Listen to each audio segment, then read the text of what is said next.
Ce jour-là, la vie l'emporte dans une crise marquée si souvent par la mort. La guerre en Syrie a fait plus de 400 000 victimes depuis près de 8 ans.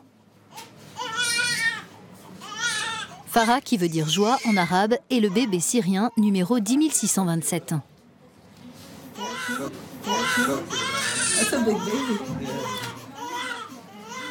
Il est né en sécurité en Jordanie, à Zaatari, dans le plus grand camp de réfugiés du Moyen-Orient.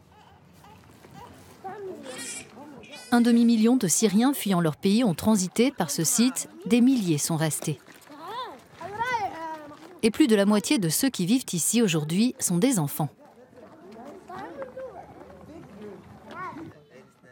Je m'appelle Aïssa Rouassim Riabi. Aïssa a du mal à se rappeler de la Syrie. Il n'est pas né en Jordanie, mais il y réside quasiment depuis sa naissance.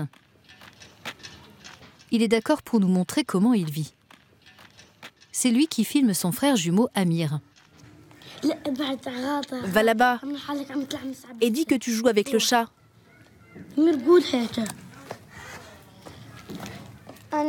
Le matin, je me lève, je prends mon petit déjeuner, je vais sur le terrain de jeu et je reviens à la maison.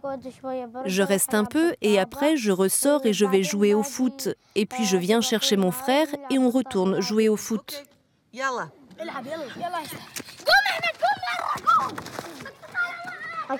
J'adore le foot.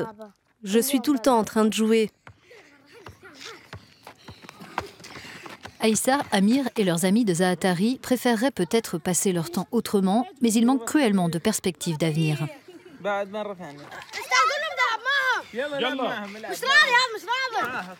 Les enfants de Syrie grandissent soit en plein cœur du conflit, soit dans la pauvreté et parmi les déplacés.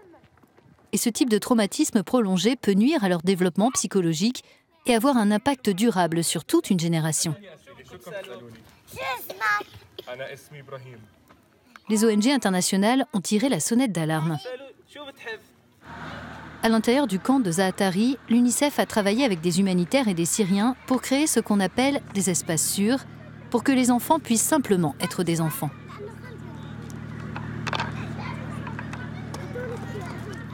Ici, les volontaires leur proposent des activités périscolaires comme la peinture et le jeu qui leur permettent de gagner en confiance.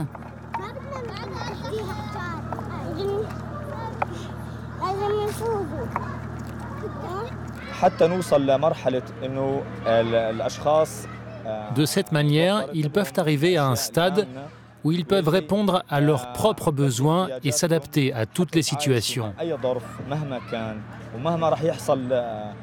Peu importe ce qui peut leur arriver dans l'avenir, ils savent qu'ils auront les solutions. Ça peut être difficile,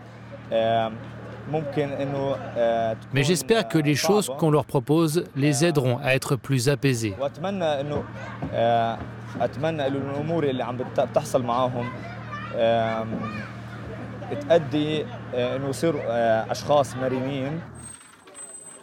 Plus de la moitié des réfugiés dans le monde sont des enfants.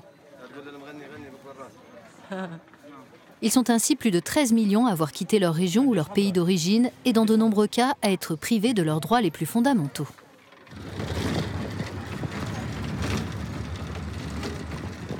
Quand les armes se seront tues, donnera-t-on la parole à ces enfants? Et qu'auront-ils à nous raconter? Des conditions de vie toujours aussi difficiles?